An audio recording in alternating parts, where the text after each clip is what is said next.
Hello guys, welcome back to my channel. हम इस part की शुरुआत में देखते हैं जहाँ पे फेंग टियांग घर से निकल रही होते तो वो सामने में ही देखते हैं जहाँ पे लू शियांग और हु जिंग बातें कर रहे होते और लू शियांग बोलता है कि मुझे माफ़ कर दो, मैंने तो बहुत चिल्लाया, और उसको एक गुड्डा देता है और बोलता है कि प्लीज़ मुझे माफ़ कर दो। और वो गुड्डा लेती है और बोलती है कि तुमने अभी तक मेरा पसंद नहीं जाना ना, और गुड्डे को वहीं पे फेंक देती है और चली जाती है। और लू शियांग बेचारा वहीं पे खड़ा रह जाता है। जब हु जिंग घर में आ जाते तो फेंग टियांग पूछती है कि तुम्हारे और लू शियांग का क्या रिश्ता है। तो जिंग बोलते कि तुम्हें बताना जरूरी है, तुम क्यों ये सब जानना चाहती हो। और वो उसे फटकार कर वहीं से चली जाती है। और फेंग टियांग बोलती मैं तो इतना कुछ नहीं पूछी ना, तुम्हें गुस्सा क्यों आ गया। और वहीं पे बैठी हुई फिर उससे बोलते कि तुम लूसिया को पसंद करती हो और वो तुम्हें पसंद नहीं करता ना। तो फेंग टियांग बोलती है कि तुम हावन को पसंद करती, लेकिन हाविन तो टैंकियर को ही पसंद करेगा। और उसका मुंह बन जाता है। इनमें टैंकियर सभी स्टीमर्स का फोटोज क्लिक कर रही होती है कि वो सब अपने बिजनेस साइट पर उस फोटोज को अपलोड कर सके। लू शियांग टैंकियर के पास जाता है और बोलता है कि तुम्हें कुछ हेल्प चाहिए क्या। तो बोलती है हाँ, तुम एमजे लाइफ को अच्छे से जानते हो और पहले से भी इसे चलाते हो। तो लू शियांग बोलता है कुछ और चीज़ों में हेल्प चाहिए। तो बोलती है कि हाँ, हमारा डायरेक्टर ना चला गया है। तो बोलता है बस इतनी सी बात, मैं एक डायरेक्टर को जानता हूँ, डायरेक्टर फेंग। तो बोलते डायरेक्टर फेंग जो यहाँ के मशहूर, वो हमारे इस डील को क्यों मानेंगे। तो वो बोलता है कि वो मेरा ना क्लासमेट है, तो जरूर मानेंगे।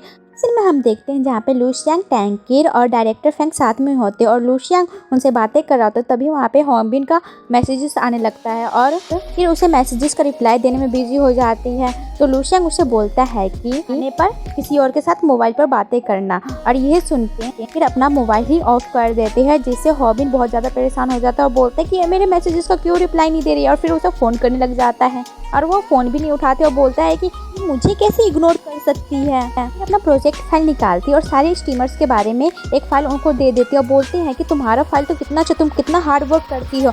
पूछता है कि क्या आप हमारी कंपनी के लिए काम करने के लिए तैयार है। तो वो बोलते हैं कि मुझे थोड़ा टाइम चाहिए सारे प्रोजेक्ट पढ़ के जवाब देने के लिए। फिर दौड़ी कहीं जा रही होती तो हॉबिन पूछता है कि तुम कहाँ जा रही हो। तो बोलती कि हॉस्पिटल मेरा भाई एडमिट है। तो हॉबिन बोलता है तो चलो जल्दी, मैं तुम्हें छोड़ देता हूँ वहाँ पे। तो फेफे मान जाती है और उसकी गाड़ी में बैठ जाती है। इसमें हम हॉबिन के डॉक्टर और लू शियांग के अंकल को देखते हैं, जहाँ पे लू शियांग के अंकल वो उसे बोलते हैं कि ना मुझे तुमसे बातें करना एक फ्रेंड के तौर पे। तो डॉक्टर बोलती है सच्ची में फ्रेंड के तौर पे, बोलती है कि तुम्हें ना अपने लिए एक डॉक्टर रख लेना चाहिए क्योंकि तुम्हारे अंदर इतनी नफरत भरी हुई कि कुछ कहने के लिए नहीं। तो वो बोलता है कि मैं तुम्हें अपने फ्रेंड के नाते कुछ बताना चाहता हूँ, क्या तुम चलोगी एक बार। तो वो डॉक्टर मान जाती है और उसके साथ जाके बैठ जाती हैं, जहाँ पे शियांग के अंकल बोलते हैं कि मेरा एक बड़ा भाई था जो मेरे फादर की तरह था और वो एक दिन किडनैप हो गया और उसका सारा बिजनेस किसी और आदमी ने रख लिया और उसके बीवी बच्चों को भी उसी ने ले लिया। तो मुझे क्या करना चाहिए, उसे हेट नहीं करना चाहिए। तो बोलती है कि ये पुलिस इन्वेस्टिगेशन पे ना भरोसा करना चाहिए। लू मिंग जिंग बोलता है कि तुम मेरी बातों को समझ नहीं पाई, तुम मेरी फ्रेंड हो ही नहीं, तुमने पहले ही ठीक बोला था।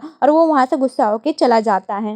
मैं डॉक्टर फेफे को खुशखबरी देते हुए बोलते हैं कि जरीना सक्सेसफुल हो गया और फेफे बहुत ज्यादा खुश हो जाती है। रॉबिन एक स्लिप लेके आता है और बोलता है कि मैंने तुम्हारा हॉस्पिटल बिल भर दिया है। तो फेफे बोलते कि तुम्हें ये करने की कोई जरूरत नहीं था। रॉबिन बोलता है कि मैं तुम्हारा फ्रेंड हूं ना, तो ये कर सकता हूँ। और वो बोलते कि मैं तुम्हारे पैसे ना जल्दी से जल्दी लौटाने की कोशिश करूंगी। तो रॉबिन बोलता है कि सभी के पास पैसों की कमी हो जाता है, तो फिक्र मत करो, जब होगा जब लौटा देना। देन हम इधर में देखते हैं जहाँ पे हॉबिन बैठा हुआ रहता है, वहाँ पे फेफे आते तो वो वहाँ पे खड़ा होता है। जैसे ही वो खड़ा होता है उसका रिकॉर्डर नीचे गिर जाता है और वो बोलता है कि यहाँ पे टैंकर अभी नहीं आया ना, वो मेरे मैसेजेस का भी रिप्लाई नहीं दे रही है, इसलिए मैं यहाँ पे था। तो वो फेफे बोलते कि तुम रह सकते हो यहाँ पे, लेकिन वो बोलते कि अब रात हो चुका है तो मुझे जाना चाहिए। यहाँ पे रिकॉर्डर पड़ा हुआ रहता है तो फेफे का नजर उस पर जाता है और बोलती कि ये क्या है, और वो उठा के देखने लग जाती है। फिर उसको ऑन कर देती है तो हॉस्पिटल की बातें सुनाई देती है और बोलती कि ये इसने रिकॉर्ड क्यों किया है।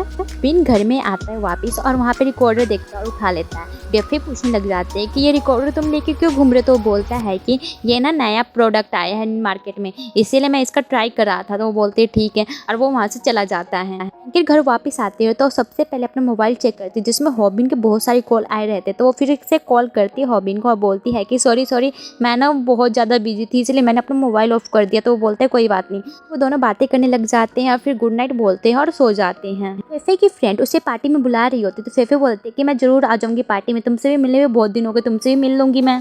फ्रेंड बोलती है ओके। फेफे इधर में आ रही होती तो हॉबिन को डॉक्टर बोलता है तुम्हारी एमनेसिया के इलाज ढूंढना बहुत ज़्यादा मुश्किल है। और वो सुन के वो उसको पता चल जाता है कि वो चीज़ें भूल जाता है क्योंकि उसे मेमोरी की प्रॉब्लम है।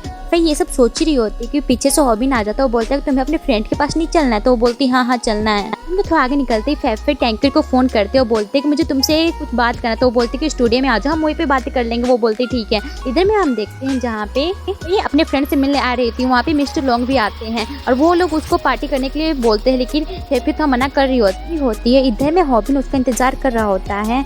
फिर हम देखते हैं जहाँ पे मिस्टर लॉन्ग फेफे को ड्रिंक जबरदस्ती कराने लग जाते हैं और उसका पिक भी खींच रहा होता है कोई। हम देखते हैं जहाँ पे सभी को पता चलता है कि मिस्टर लॉन्ग और फेफे का फोटोज बहुत ज्यादा वायरल हो गया है। इससे हमारी कंपनी को बहुत ज्यादा नुकसान हो रहा है। सभी के सभी फेफे के ऊपर बहुत ज्यादा चिल्लाने लग जाते हैं, लेकिन फेफे बोलती है कि मैं इनोसेंट हूँ और वो भागती हुई बाहर जाती है। तो टैंकी रोक देती है और बोलती है कि तुम्हारा यहाँ पे काम है, मैं तुम पे बिलीव करती हूँ कि तुमने कुछ नहीं किया है ऐसा।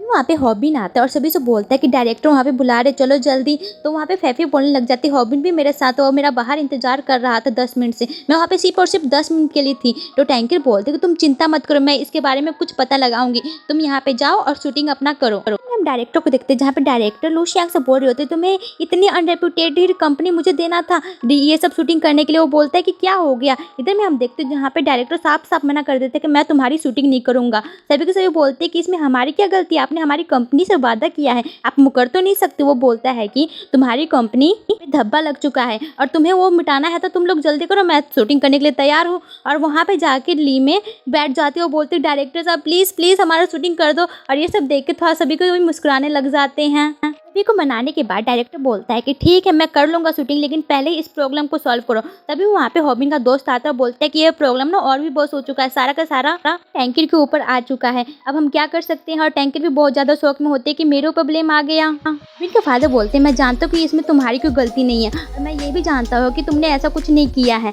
मैं क्या कर सकता हूँ, मुझे तुम्हें फायर करना ही पड़ेगा या तुम अपना ही खुद रेजिग्नेशन लेटर दे दो। टैंकर अंकल समझा रहे होते हैं कि ये सब ठीक हो रहा है, तुम इसे रोको मत और टैंकर ना तुम्हारे पास ही आ जाएगी बाद में, तो तुम अपने काम पे ध्यान दो और ये सब के बारे में मत सोचो। फिर हम देखते हैं जहाँ पे हॉबिन के फादर और हॉबिन दोनों ही आर्ग्यूमेंट कर रहे होते हैं। वो बोलता है हॉबिन की आप फादर कैसे निकाल सकते हो टैंकर को कंपनी से। वो बोलते हैं कि तुम ये इन्हीं बातों में लगे रहोगे तो तुम कंपनी को कैसे संभालोगे। तो वो बोलता है कि मुझे कंपनी को नहीं संभाला और वहाँ से ऐसे बोल के चला जाता है। और उसकी मदर आते हो बोलते हैं कि तुम दोनों फिर से आर्ग्यूमेंट कर रहे हो। हम हॉबिन को देखते हैं जहाँ पे वो सभी से बोलता है कि मैं कुछ भी नहीं करूँगा जैसे कि आप मान जाओ। तभी वो डोर खोलता है और उसके सामने इतना अच्छा खाना रखा रहता है कि हम अपने आप को कभी न रोक पाए ऐसे खाना खाने के लिए। और वो भी अपना हाथ बढ़ाता है और धीरे धीरे करके बढ़ाता है उस खाने के सामने, लेकिन तभी वो अपने फादर को देखता है। फिर वो अपना हाथ हटाने लग जाता है और बोलता है कि आपका ये प्लान ना फेल हो चुका है, तो आप यहाँ से चले जाओ। वो अपने रूम का दरवाजा बंद करता है और उसके अंदर चला जाता है। तब वहाँ पे हॉबिन की मॉम आती है तो हॉबिन के फादर से बोलती है कि हमारा बेटा कैसे रहेगा बिना खाए पिए। तो बोलता है कि मैन है, थोड़ी दिन नहीं खाएगा तो बीमार नहीं पड़ेगा। और ये सब बातें हॉबिन भी सुन रहा होता है। एंड हमारा एपिसोड यहीं पे खत्म होता है। Thank you for watching.